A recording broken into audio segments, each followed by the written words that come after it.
Hai, assalamualaikum warahmatullahi wabarakatuh. Apa kabar nih teman-teman? Semoga teman-teman selalu sehat dimanapun teman-teman berada.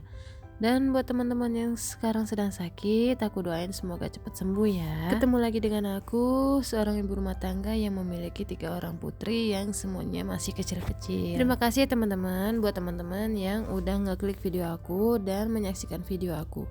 Nah, di video kali ini aku sedang beberes rumah ya teman-teman. Biasa ya teman-teman, rumah aku ini nggak pernah yang namanya rapi karena memang aku mempunyai balita yang sedang aktif-aktifnya. Jika sebuah rumah itu masih memiliki balita, itu pasti kalian akan menemukan yang namanya rumah selalu berantakan.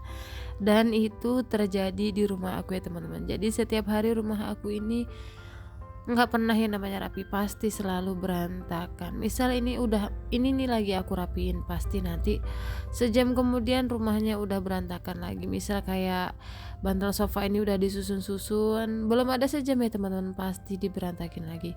Ya seperti itulah keadaan rumah aku setiap harinya. Nah, buat teman-teman yang baru hadir di channel aku, yang belum tahu aku tuh tinggal di mana, aku itu tinggal di Ciledug, Tangerang, Banten ya teman-teman. Dan aku masih tinggal di rumah kontrakan 3 petak. Nah, ini balik dulu ke video ya teman-teman. Nah, ini biasa kan kalau kontrakan 3 petak itu ruangannya ya emang sekatnya itu ada 3. Jadi di bagian ruang tamu ini adalah tempat yang bisa dibilang adalah ruangan multifungsi, karena emang di ruang tamu ini aku bersama anak-anak dan suami sering banget melakukan aktivitas di sini, seperti kayak kita makan bareng, nonton TV bareng, senda gurau bareng, main-main sama anak. Dan seperti itulah ya teman-teman, ya namanya kontrakan 3 petak, ruangannya terbatas, jadi kita itu harus memanfaatkan ruangan sebaik mungkin. Jadi buat teman-teman yang belum tahu, ini ruangan aku luasnya itu 3 kali 3 meter ya teman-teman, dan itu emang benar-benar mungil.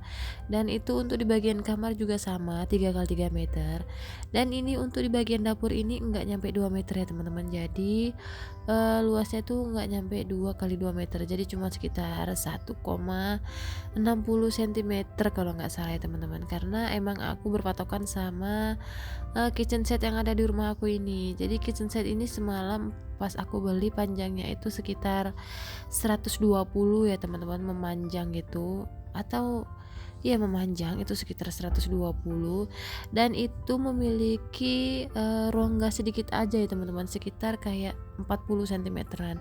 Jadi panjang ruangan dapur aku ini kira-kira totalnya 160 kali 160. Jadi dapur aku itu benar-benar mungil ya teman-teman. Jadi kalau di dapur itu nggak muat sampai 2 orang dewasa. Muat sih teman-teman, kayak 2 orang dewasa di dapur, cuman itu bakalan sempit-sempitan. Jadi aku tuh kalau beraktivitas di dapur ya nggak ada yang bantuin, kecuali aku sama anak-anak aku. Jadi kalau aku dibantuin sama orang dewasa lagi itu nggak muat ya teman-teman. Jadi ya begitulah yang namanya punya dapur mungil. Jadi suami itu kalau mau bantuin di dapur juga nggak bisa ya teman-teman, karena emang sempit. Nah, ini aku di bagian kamar. Ini kan ukuran luas kamarnya itu 3 kali 3 meter. Nah, aku sama suami itu kenapa bikin kasur tingkat? Karena aku kan memiliki 3 orang anak. Jadi yang anak yang paling besar itu tidurnya di atas, dan yang di bawah itu aku dan suami beserta 2 anak balita aku. Dan ini aslinya besar ya teman-teman, cuman karena di kamera aja tempat tidurnya itu terlihat kecil. Nah, seperti itu ya teman-teman, dipan kasurnya.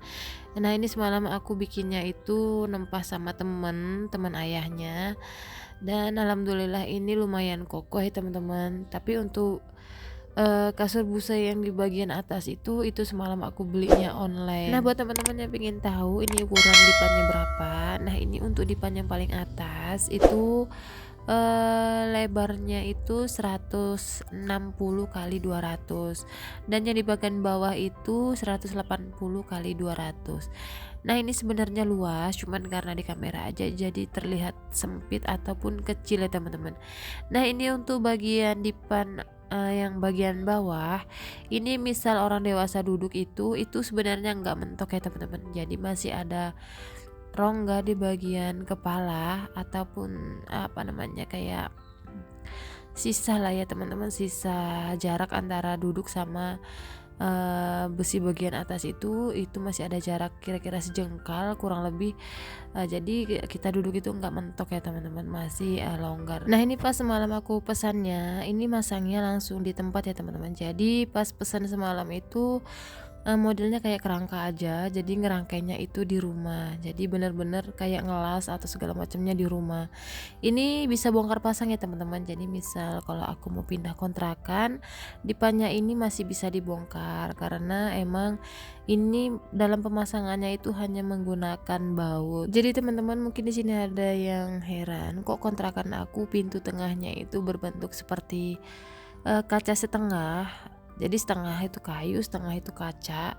Nah ini dulu ceritanya kontrakan aku ini kayak percetakan gitu ya teman-teman. Nah kebetulan kontrakan yang aku tinggalin ini merupakan kantornya. Jadi nggak tahu kenapa pintunya itu dibuat seperti itu. Tapi aku lumayan apa ya, kayak suka aja gitu kalau kontrakannya pas pintu tengah itu berbentuk kaca, jadi bisa ngelihat keadaan seseorang di bagian ruang tamu itu dengan leluasa, karena emang mereka nggak bisa ngelihat ke dalam ya teman-teman. Jadi kalau dilihat dari luar itu kacanya itu gelap ya teman-teman, jadi kalau lihat dari dalam keluar itu baru terang.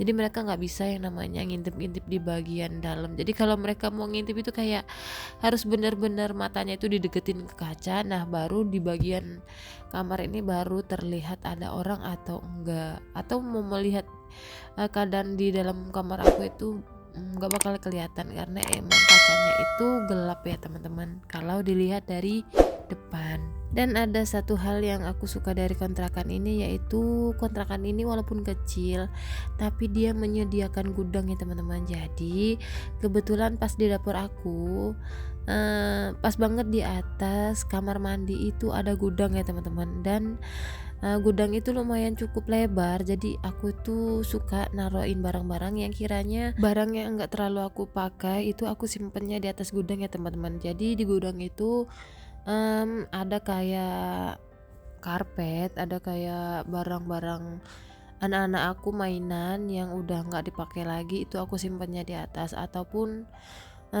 baju-baju yang kiranya udah nggak aku pakai lagi atau aku nggak mau pakai lagi tuh masih aku simpan di atas gudang. Nah kebetulan pakaian bayi anak aku juga aku taruhnya di atas gudang ya teman-teman, tapi aku nyimpennya itu ya kayak di dalam tas gitu, jadi bakalan aman dari kecoa ataupun tikus. Tapi kebetulan di rumahku ini alhamdulillah nggak ada tikus ya teman-teman, karena emang aku selalu menjaga kebersihan rumah supaya nggak ada tikusnya. Nah ini aku lanjut ya teman-teman, nyuci di bagian dapur. Nah ini mungkin teman-teman ada yang salfok nih sama wastafel cucian aku kenapa adanya di sudut. Jadi sebenarnya meja wastafel ini letaknya memanjang ya teman-teman, kayak aku lagi berdiri ini memanjang begitu, dan wastafel itu letaknya di sudut gitu. Jadi karena emang ruang dapurnya ini sempit dan aku membutuhkan tempat yang agak luas lagi buat naruh kompor, makanya aku minta sama suami untuk dibikinin meja. Jadi terpaksa ya teman-teman, mejanya dibuatin sama suami itu deket sama wastafel. Jadi terpaksa deh aku nyucinya itu kayak di sudut gitu. Jadi aku tuh kalau nyuci piring agak mereng-mereng dikit ya teman-teman. Dan alhasil aku tuh kalau setiap habis nyuci piring lumayan pegel juga ya teman-teman pinggangnya. Dan ini alhamdulillah pekerjaan aku udah selesai. Terima kasih ya teman-teman udah nyaksin video aku sampai selesai. Jangan lupa klik subscribe dan aktifkan tombol loncengnya supaya teman-teman gak ketinggalan video aku selanjutnya. Assalamualaikum warahmatullahi wabarakatuh. Dadah.